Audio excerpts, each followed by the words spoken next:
నమస్తే, welcome to Andhraprabha. నేను రఘునందన్.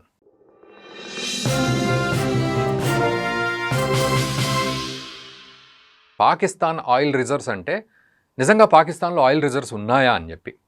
నిజానికి 2019లో అరేబియన్ సముద్రంలో ఆయిల్ నిక్షేపాలు ఉన్నాయి అనే విషయం బయటకు వచ్చింది. అది పాకిస్తాన్కి సంబంధించిన వాటర్ ప్రాంతంలో, మెరైన్ ఏరియా ఏదైతే ఉంటుందో ఆ ప్రాంతంలో ఆయిల్ నిక్షేపాలు ఉన్నాయి అని చెప్పి. అయితే దీనికి సంబంధించి అద్భుతమైన తవ్వకాలు జరిగాయి. కొన్ని కంపెనీస్ దగ్గరికి వచ్చి 5,500 మీటర్ల వరకు విపరీతంగా తవ్వేశాయి. కానీ అక్కడ ఏమీ లేవు, అదంతా ఉట్టిదే. సో అది బూమెరాంగ్ అయింది. సో పాకిస్తాన్ ప్రతిష్ట దెబ్బతిన్నట్టయింది. అప్పటి ప్రధానమంత్రి కూడా మేము అద్భుతంగా ముందుకు భవిష్యత్తుకు వెళ్ళబోతున్నాం అని చెప్పినప్పటికీ ఇమ్రాన్ ఖాన్ బొక్కబోర్లా పడింది అక్కడి సిచ్యువేషన్. ఎందుకంటే అక్కడ నిక్షేపాలు ఏం లేవు. సో ఆ తర్వాత మళ్ళీ 2024లో బలూచిస్తాన్ లాంటి ప్రాంతంలో అక్కడ కూడా ఆయిల్ నిక్షేపాలు ఉన్నాయి అని చెప్పి తెలిసింది. సో దానికి తవ్వకాలైతే జరగడం స్టార్ట్ అయింది. కాకపోతే మరి మిస్టరీ, మరి నిజంగా అక్కడ నిక్షేపాలు ఉన్నాయా, ఆయిల్ రిజర్వ్స్ ఉన్నాయా లేదా అనేది తెలియాల్సి ఉంది పూర్తిగా. ఒకవేళ నిజంగానే రిజర్వ్స్ అద్భుతంగా గనక ఉంటే అది చైనా కన్ను పడింది కాబట్టి ఆ తవ్వకాలన్నీ చైనా చేసుకుంటుందా, టర్కీ చేసుకుంటుందా? ఈలోపు సందట్లో సదేమియాలాగా అమెరికా వస్తే అమెరికా వీటన్నింటినీ చెల్లాచెదురు చేస్తుందా, రివర్స్ దెబ్బలు తిని వెళ్ళిపోతుందా అనేది ఇది ఇందాకటి క్వశ్చన్ మార్క్.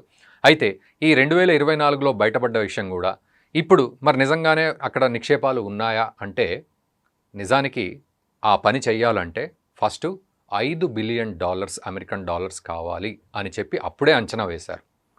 అన్ని వేల కోట్లు కావాలి అంటే ఇది చాలా పెద్ద పని. పాకిస్తాన్ వల్ల అయితే కాదు.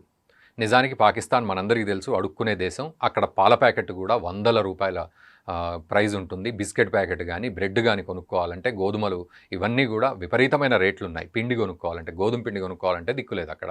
అట్లాంటి దేశం ఈ నిక్షేపాలను బయటికి తీసే ప్రయత్నం అయితే సొంతగా చేసే సిచ్యువేషన్ ఇంపాసిబుల్. అండ్ చైనా దిగినా లేకపోతే అమెరికా దిగినా $5 బిలియన్ అమౌంట్ ఎక్కడి నుంచి వస్తుంది అనేది మాత్రం ఆ దేశాలు పెట్టాలి. సరే, ఆ $1 బిలియన్ కూడా ఎందుకు అంటే అక్కడ నిజంగా ఉందా నిక్షేపం అనేది తెలవడానికి మాత్రమే.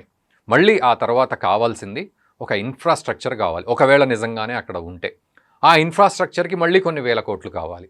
ఆ తర్వాత అది వెలికి తీయడానికి మళ్ళీ కొన్ని వేల కోట్లు కావాలి.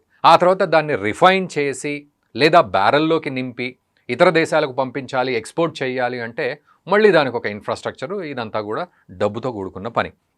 మరి ఇదంతా అమెరికా చెయ్యబోతోందా? అసలు అమెరికా చెయ్యాలి అంటే ఏ కంపెనీలు ముందుకొస్తాయి? అలా ముందుకొస్తే చైనా అండ్ టర్కీ ఊరికే ఉంటుందా? అండ్ బలూచిస్తాన్ లాంటి ప్రాంతం ముఖ్యంగా సెక్యూరిటీ థ్రెట్స్ ఎక్కువగా ఉండే ప్రాంతాలు ఇవన్నీ. మరి అక్కడ తవ్వకాలు చేపడితే నిజానికి బలూచిస్తాన్లో పనిచేసే చైనా కూలీ వాళ్ల మీద కూడా బలూచిస్తాన్ లిబరేషన్ ఆర్మీ కాల్పులు జరిపిందని అప్పట్లో వార్తలు విన్నాం. అంటే అక్కడ కూలీ వాళ్ళు రావద్దు అని చెప్పి.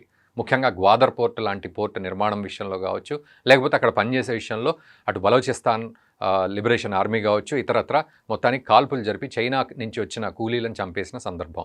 పాకిస్తాన్ కొట్టింది వాళ్లను అని అప్పట్లో వార్త వచ్చింది. మరి ఇలాంటి సెక్యూరిటీ థ్రెట్స్ ఉన్న ప్రదేశంలో పాకిస్తాన్ అసలు ఆ సెక్యూరిటీ క్రియేట్ చేస్తుందా? ఈ క్వశ్చన్కి మీరు కూడా ఆన్సర్ చేయండి. నిజంగా పాకిస్తాన్లో సెక్యూరిటీ ఉంటుందా అని. ఒకవేళ అలాంటిది ఏమైనా అమెరికా ఫోర్స్ డిప్లాయ్ చేసుకుంటుందా? అక్కడ ఏదన్నా ప్రత్యేకమైన ఫోర్స్ని డిప్లాయ్ చేసుకొని ఈ పనిని చేపడుతుందా అనే విషయాన్ని మనం ఆలోచించాల్సిన పరిస్థితి ఇది మొత్తానికి. అండ్ మరోవైపు పాకిస్తాన్ ఇంకొక విషయం ఏంటంటే, పాకిస్తాన్ తనకి కావాల్సిన ఆయిల్ యూసేజ్ ఏదైతే ఉందో అందులో పెట్రోల్ కావచ్చు, డీజిల్ కావచ్చు, న్యాచురల్ గ్యాస్ కావచ్చు, ఓవరాల్గా క్రూడ్ ఆయిల్ ఇంపోర్ట్స్ ఏదైతే ఉందో అది తన దేశానికి కావాల్సిన అవసరానికి కావాల్సిన విషయంలో 80% ఇంపోర్ట్స్ రూపంలోనే వస్తాయి. 20% మాత్రమే అక్కడ ఉంటుంది. 80% మొత్తం ఇంపోర్ట్స్ ఉంటాయి. అయితే ఇప్పుడు అమెరికా మీద విపరీతమైన ప్రేమతోటి ఆ ఇంపోర్ట్స్ అన్నీ కూడా అమెరికాతో చేసుకునేటట్టుగా ఒక అగ్రిమెంట్ అయితే చేసుకున్నారు. ఇప్పుడు ప్రస్తుతానికి పాకిస్తాన్కి కావాల్సిన క్రూడ్ ఆయిల్ మొత్తం కూడా అమెరికా ఇస్తుంది అనే అగ్రిమెంట్ అయితే చేసుకున్నారు. మొత్తానికి పాకిస్తాన్ అయితే సేఫ్ గేమ్ అయితే ఆడుతోంది, ఎందుకంటే అడుక్కు తినే దేశం కాబట్టి. అండ్ అమెరికా కూడా భారత్ని, చైనాని, రష్యాని కార్నర్ చేయడానికి పాకిస్తాన్ని పావులాగా ఉపయోగించుకొని తన భుజం మీద తుపాకీ పెట్టి మిగతా దేశాలని కాలుస్తుంది. మరి ఈ నిక్షేపాలు బయటపడే పరిస్థితులు ఉన్నాయా? ఒకవేళ బయటపడితే అమెరికా తను పెద్దన్న పాత్ర పోషిస్తూ పాకిస్తాన్ దగ్గర నుంచి ఆయిల్ తీసుకుంటూ పాకిస్తాన్ ఏమైనా బాగు చేస్తుందా? తన దశను మారుస్తుందా? మార్చి భవిష్యత్తులో భారత్ మీద ఏమైనా ఇట్లా రివర్స్లో దాడి చేసే పరిస్థితులు ఏమైనా ఉంటాయా? ఒకసారి మీరు కూడా కామెంట్ చేయండి ఈ అంశం మీద. ఎట్లా బుద్ధి చెప్పాల్సిన పరిస్థితి ఇది? అమెరికా ఎటువంటి స్ట్రాటజీతోటి ముందుకెళ్తుంది? ఇటువంటి తరుణంలో భారత్ ఏం చేయాలి అనేది. సో మీరు కామెంట్ చేయండి అండ్ దయచేసి ఈ వీడియోని మీ మిత్రులకు కూడా షేర్ చేయండి. Thank you very much for watching the video.